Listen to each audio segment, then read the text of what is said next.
Good morning. Tales from IT, day 2.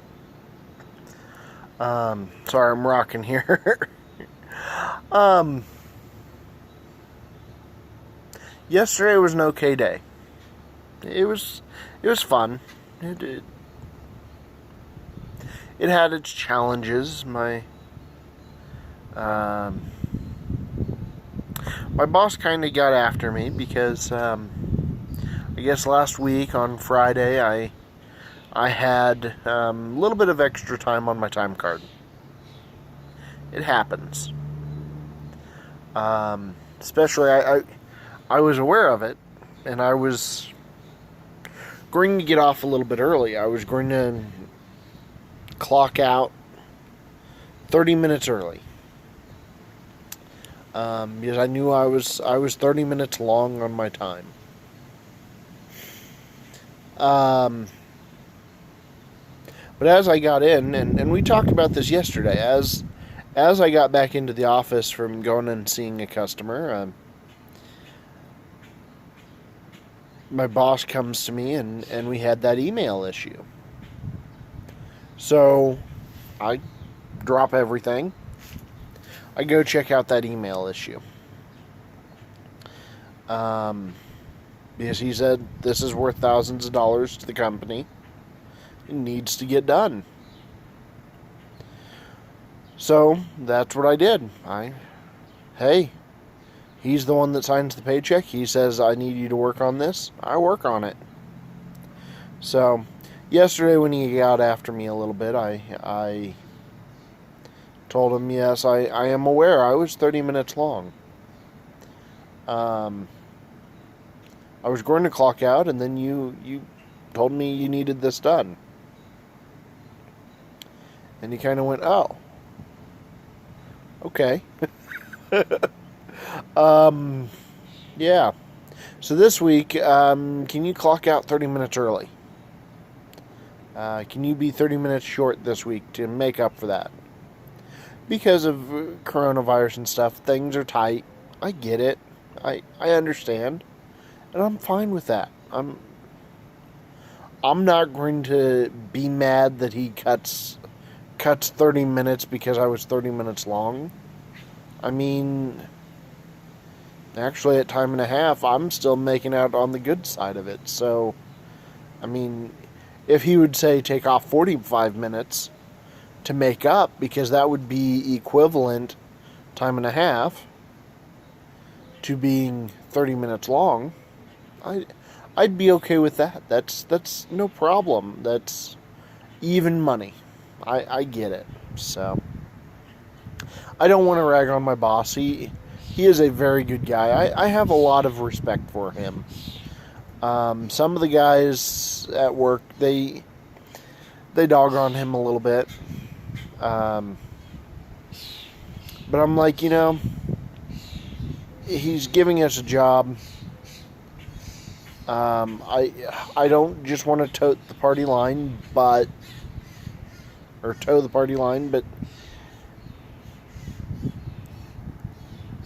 he has given me over the years some respect, some reasons to respect him. I respect him for that. I mean, there have been instances where, well, early on in my career there, I was living about 20 minutes away from the office in a town that wasn't too far away, but it was 20 minutes. And it snowed one day, and he personally calls me up. I'm one of the guys that lives furthest away, and he calls me up that morning and says, hey, we got 6 inches of snow or a foot of snow or whatever it was. I know in some places 6 inches a foot is not very much. But we're not Atlanta either. So when you get a foot of snow, you shut down everything for a week. But he's like, he called me up and he said, hey, we got the 6 inches to a foot. I don't want you to come in this morning. I'll pay you for today. Just don't come in today because I don't want you out on the roads. I respect that. He is thinking about his employees. He is thinking about, hey, it's probably not the best thing to have my employee that drives the furthest out of town on icy roads. It's probably not a good idea to do that. I can respect that. So, enough about my boss. We can move on from that.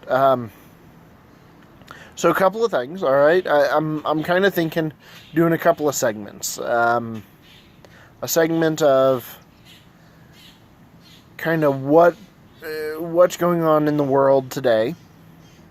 About the email thing and being long on my time and having to take off a little bit early. And then kind of a cool tech gadgets that I like, that I love, that I want more of, type of thing. Things that I want to see more of, stuff like that. And then kind of a story from history, an IT call that I've gone out on that is memorable to me. So that I'm going to try and do kind of those three things on each video. So, and I might do a couple of videos a day for a while because I'm coming up with these ideas and I want to get them recorded because they're hot on my mind, and so I may be making more videos than less up front, and I think that would be a good idea. So, also, I think I sold myself short yesterday when I said, when I was talking about I'm not the best IT guy in the world. And I think I said something about I'm not a very good IT guy. Well, I think I'm selling myself short there. I think I am good at what I do. I think and here's the thing. I was talking to a buddy of mine the other day about IT equipment. And because of COVID and everything, actually, this was for my church, we are doing encoders. We are encoding video for YouTube, live streaming, and my church was going to buy a hundreds of dollar computer to encode and live stream our church service. Well, I said, a laptop, it's a pretty good Swiss Army knife. I equate it to a Swiss Army knife. It's pretty good at doing a lot of different things. It's good at that. But it's not great at specific things. I mean, like, alright, give you an example. Swiss Army knife, it's a good knife. It's a good corkscrew. But it's not as good as a dedicated corkscrew. It's not as great as a dedicated knife.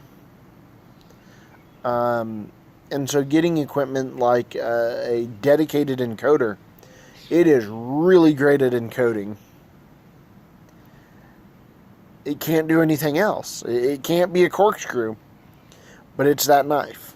Or it can't be a knife, but it's that corkscrew. So I kind of feel like, as an IT guy, I'm kind of the Swiss Army knife. I'm not great at anything, but I'm fairly proficient at a number of things. So that's kind of where I see where I'm at. So I'm not a very great videographer. I mean, this shows it. I'm just using my phone. So gadgets. I brought out a gadget. This is actually a new one for me. I drive older vehicles.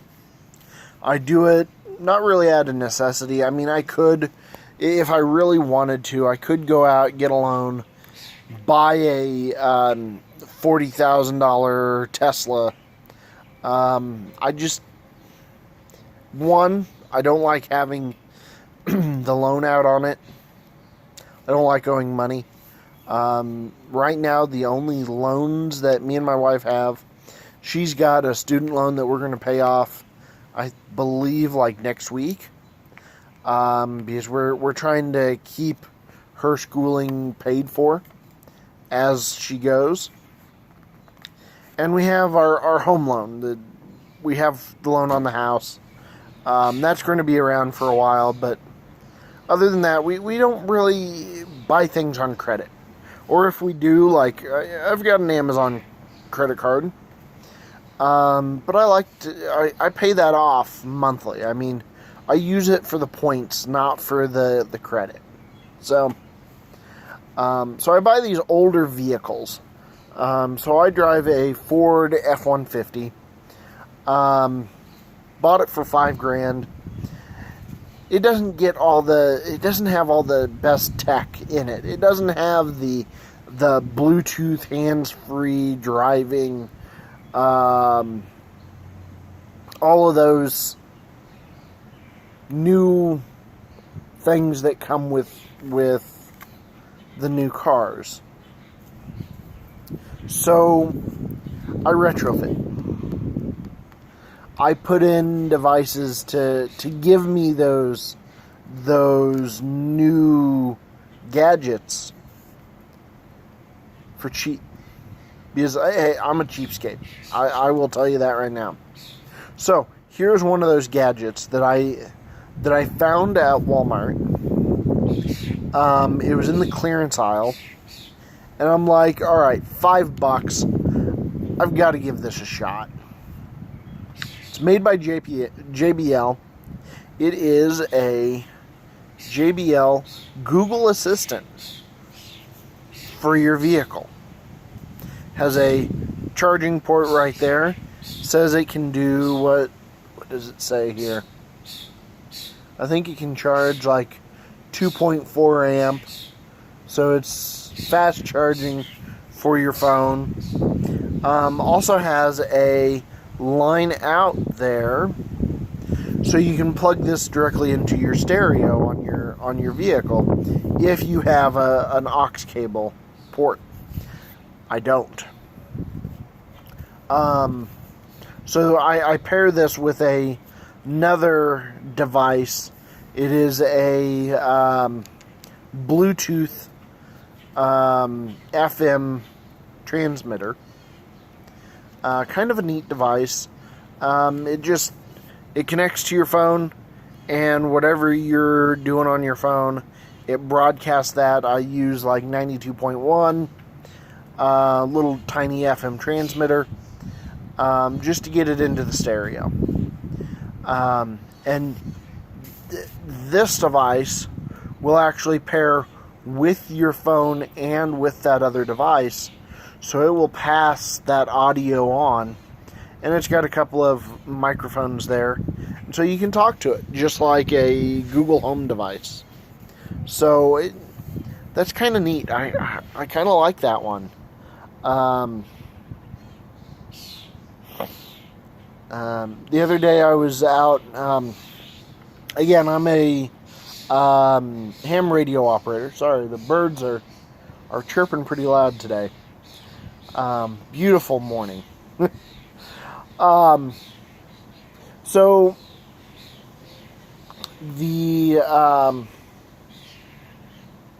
I'm a ham radio operator. I was out. We were doing what we call a fox hunt. For those of you who don't know, when I say fox hunt, I'm not meaning the cute furry animals that run around our area here. I don't mean those. We're not hunting those. There's no guns involved. There's no projectiles involved. No animals are being hurt. Fox hunt in radio, in amateur radio, is also known by radio direction finding. So basically, I was the fox the first time on Saturday. I go out. I have a transmitter. It was a 5-watt transmitter. We did it citywide. I hid somewhere in the city. And I'm just pumping out this 5-watt signal every few minutes. Properly IDing, because I'm a licensed ham, so I've got to follow the rules. So I followed the rules. I was licensed. I gave my call sign every few minutes. And the other guys, they take out their equipment, and I'll show you the equipment probably in another video. This is again getting kind of long. But the other guys take out their equipment, and they, with the Yagi antenna, they sweep in and figure out which direction I am from them. Once they do that, they can then go off of that and triangulate where I am and drive right up to me. So that's kind of neat. I really like doing that. That's a lot of fun. But while I was the fox, I'm sitting in a truck. My transmission, my 5-watt transmission, was automated. So I didn't have to, I was monitoring my output, but I didn't have to stop everything I'm doing and key up every 2.5 minutes is how often it was keying up. I didn't have to do that. I just had to sit there, monitor my transmission, monitor the frequency. If somebody came on and said, hey, I got an emergency, I got to be able to shut off my equipment. Nothing like that happened, so I'm just sitting there in the truck. So I start playing with this Google Assistant, and I start playing the games, like the trivia questions that you can play with a Google Assistant. I was doing those things. It was a lot of fun. It works, and it works well. So yeah. So if you find these, and like I said, I found this in Walmart in the clearance section. It works great. So next thing. So Tales from IT, historical Tales from IT, things I've seen in the past. So that you know, I am a computer and copier technician. Sorry, my beard itches this morning for some reason. I am a computer technician, and I'm factory trained by a copier manufacturer. When I say factory trained, it's mostly online training. They can, on some of the bigger copiers, they send in their techs to be trained by the factory. Unfortunately, that's one thing that my boss has not done, is sent me to a copier training. But I have enough field experience over the last 10 years. I've been working for this company for 10 years. I have enough experience in the field, and I know enough about the copiers now, because I've talked to some of the other technicians that have been properly trained, that I'm one of our leading problem solvers when it comes to computers and networking with it. So again, I'm that Swiss Army knife. I dabble in copiers. So early on in my career on copiers, I go out to a school. Again, not naming names, protecting the guilty here. I go out to a school here in my town,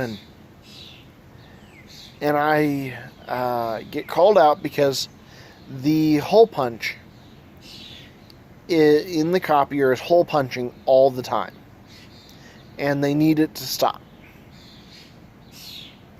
And I'm like, okay, so I get on site, and again, I'm new. I'm a noob at this, and I'm just kind of going through the paces, trying to think on my feet and take care of things as they arrive.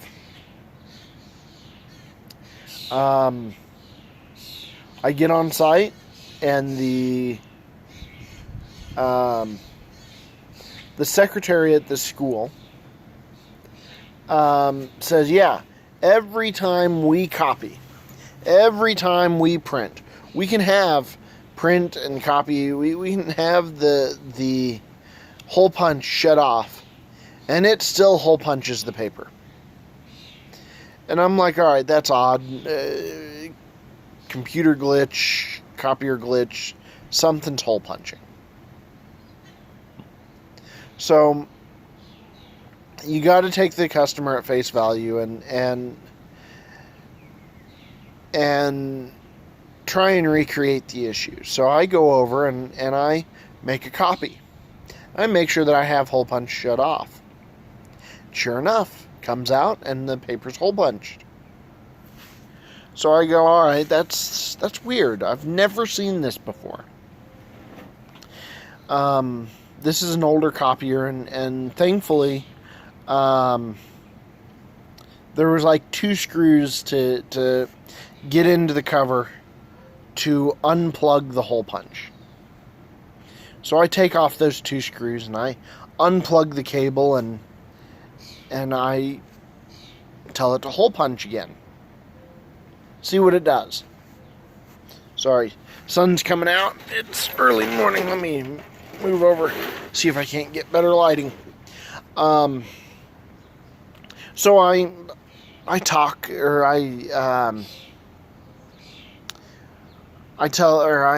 the hole punch, and I do another copy, and it comes out hole punched, and I'm going, wait a minute. I mean, the hole punch is unplugged. There's no power to it. There's no way that it can hole punch, because if you know how those work, they have teeth kind of lined up like that, and as the paper slides through, it stops the page partway through and it goes chunk. Alright? Well, without power, it can't go ka-chunk. There's nothing to... So if it's down, well, the page is going to hit it and stop. If it's up, well, then the page is going to go through and it's not going to get hole punched. So how is this happening? Well, I sit there and I look at the machine for a second. I go, I wonder. I reach down and I open up the bottom tray. And sure enough, pre-hole punch paper Buy the case. This is a large capacity tray. Takes 5 reams of paper. Plumb full of pre-hole punch paper. So, I don't fault the secretary. She didn't know that there was pre-hole punch paper, but it was pre-hole punch paper. I mean, it took me a second. Like I said, this was within my first year of being a copier technician, and that one always sticks out at me, and I always remember that one.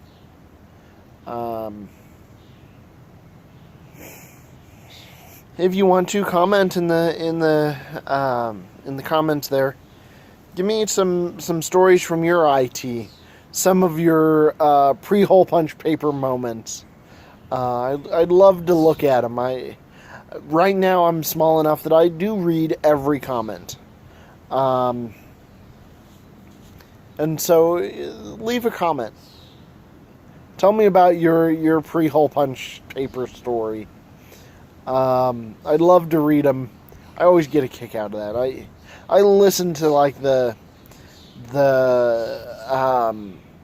Reddit, YouTube posts. Sorry, the sun is just lining up in the wrong spot. Gotta move over again. I listen to the Reddit posts on YouTube, and I always get a kick out of the funny things like that. So yeah, leave them in the comments. Tell me about your funny. I was a noob at my job, and this is what I saw. But yeah, so, well, I'm going to let you guys go. It's about 30 minutes into this video, 27 minutes right now. I got to go get ready for work, drop my wife off, because again, her car is feeling under the weather. It's going to be looked at today. Ooh, Bun. Little baby Bun over there. And if you have any comments about, hey, you might try this with your video or something, I will need to get probably a stable backdrop, kind of like this. I think this looks good. I'm probably going to start, probably tomorrow, trying to do kind of that. And sit back and give you the story. I think that looks better than what I was doing today or yesterday. And I'll show you tomorrow. We'll talk about this guy. Kind of a neat other tool in your tool bag. This one comes in handy. So, like I said, I'll let you guys go. Have a great day. Again, I need to come up with a good closing thing to say. I want to say, like, keep your stick on the ice or something like that.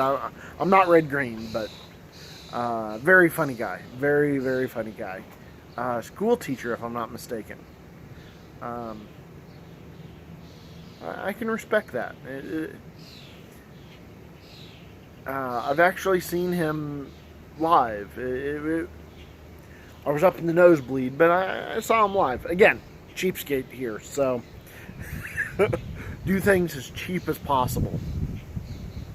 So, what else? I've got some other tech things that other thing. I was thinking about this yesterday. So, these companies that I'm getting irritated at, these companies that make equipment with either planned obsolescence or they know that you have to buy an OEM part when there are perfectly good generics on the market.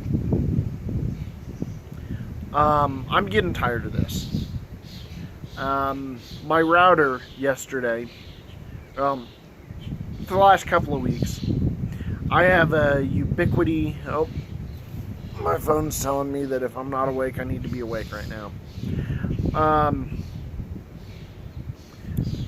I have a Ubiquiti mesh router in my home, and it uses a USB-C charger,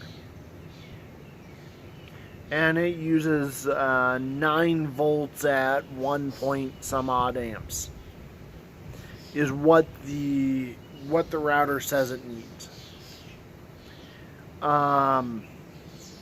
I've been having trouble here recently with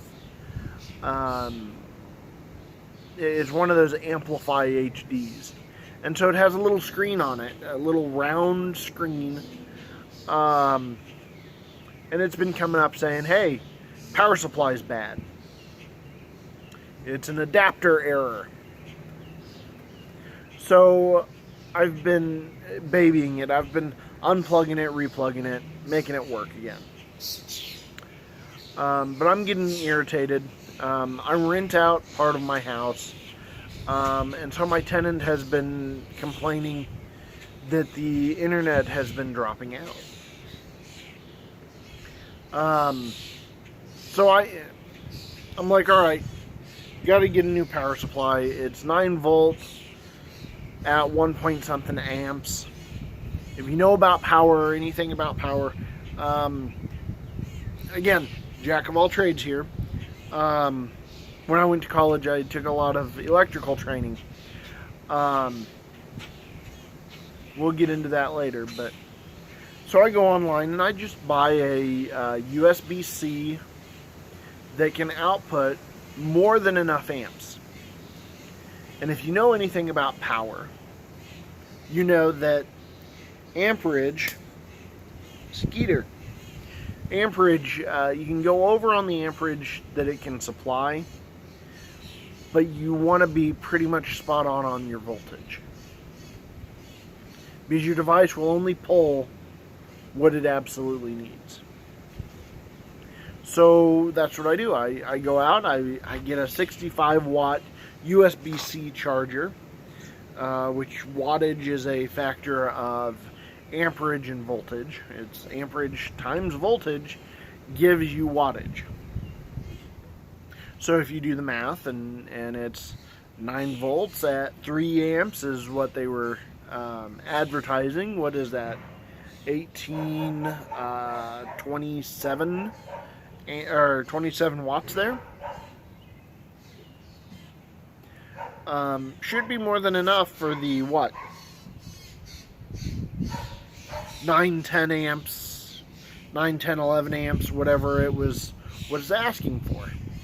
Or 9, 10 watts, whatever it was asking for on the back there. The 9 volt at 1 point something amp.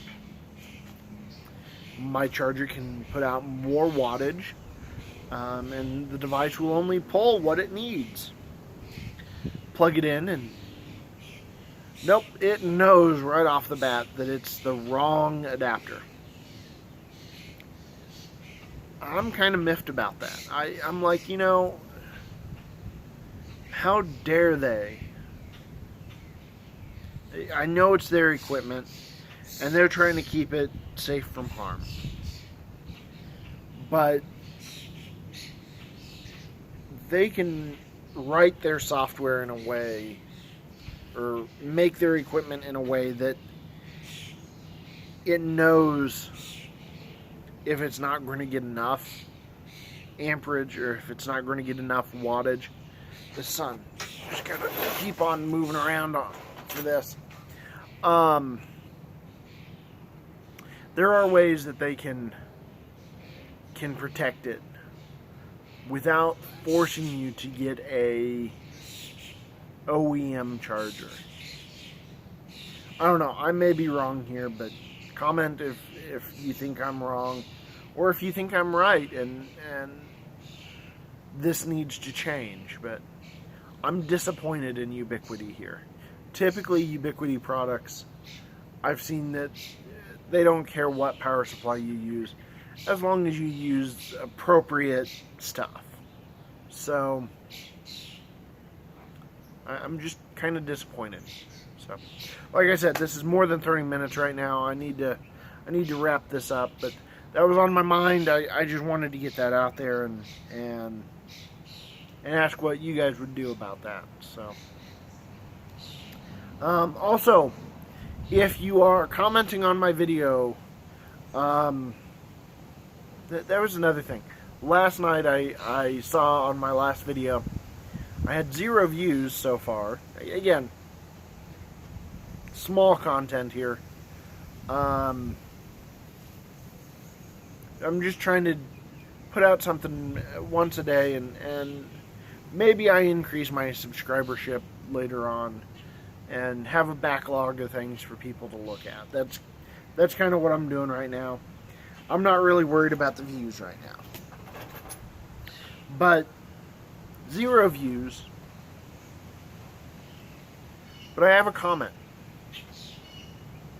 And this is... I researched this guy. He seems to be a gamer. An online stream gamer. That is just going through YouTube, I guess, and requesting views. Not requesting views. Requesting comments. Going, hey, I've commented on your video. Can you return the favor? I'm sorry. To me, that's kind of sleazy to me. I mean, if I want to comment on a video, I'm going to comment on the video. If the YouTube creator speaks to me and I want to leave that YouTuber a comment, I'm going to leave that YouTuber a comment. I don't want somebody to tell me,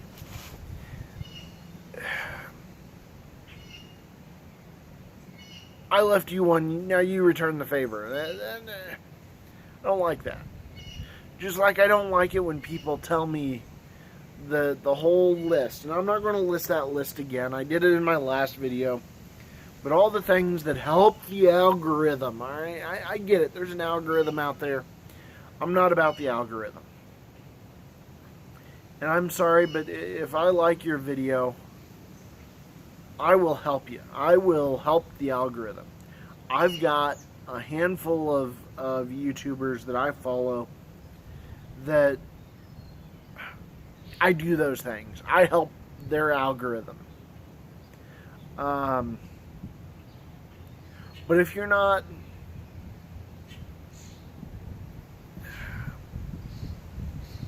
I'm sorry.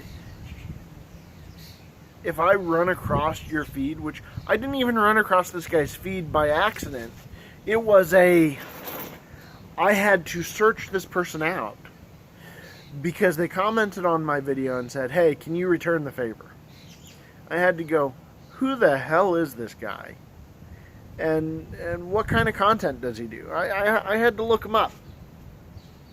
And then he's showing people how to rip off PlayStation. How to rip off the PlayStation Store and get games for free. And I'll admit, back in my high school and college days, when I didn't have a lot of money, I still don't have a lot of money, yo ho, yo ho. I mean, what IT guy hasn't? But he's doing this in a way, he's exploiting a glitch in the PlayStation Store to acquire games without paying for them. And then and he tells this guy in his video, next time you boot up your PlayStation, it'll tell you that there was an error that occurred. And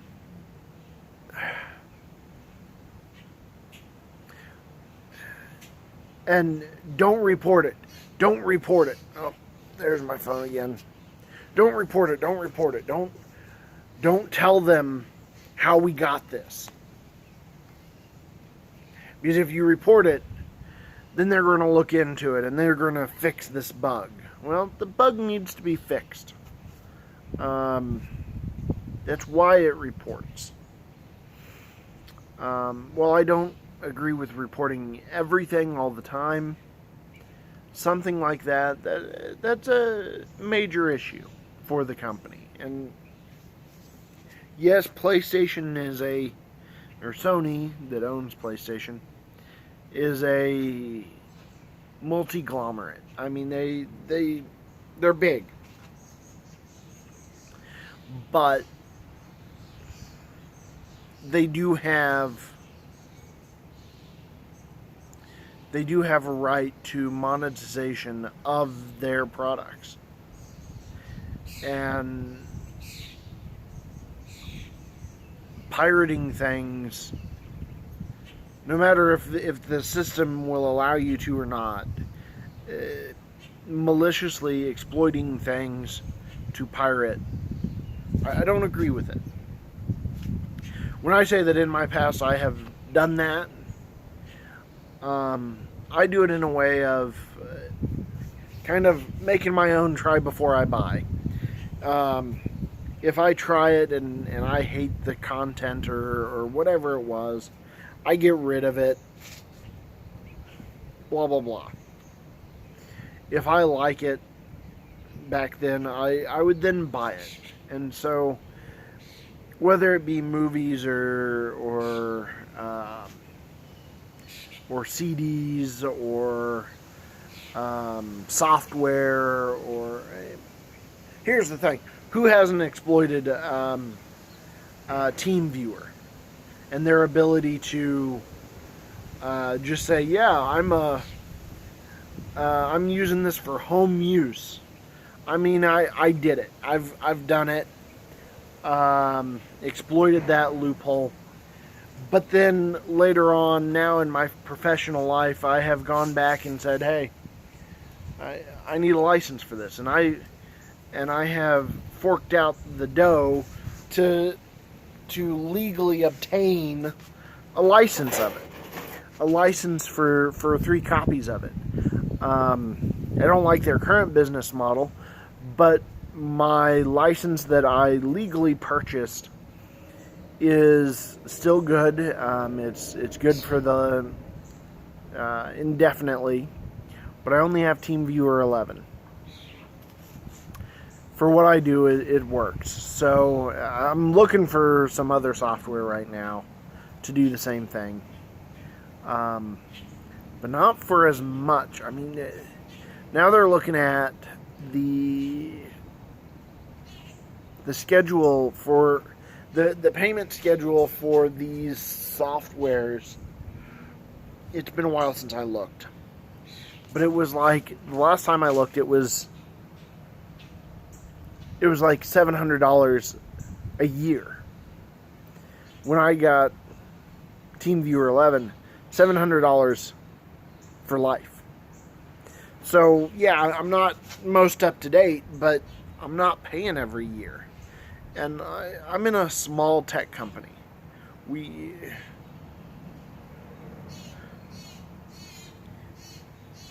have something that works. We can't afford to purchase software to keep up every year. $700 to keep up to work remotely with people, when we can use either freeware or software that we already have that we've already paid for and it already works. If TeamViewer would give me a license, could sell me another license, and I put this out there, if anybody from TeamViewer is watching, I love your product. This is not promoted or monetized or anything like that. These are just my views. But if somebody's watching out there, I love your product. It works well. the payment scheme, it's just not there. So I know I'm just rambling on. It's been 45 minutes now, so I need to get out of here. So I'll see you guys later. Bye.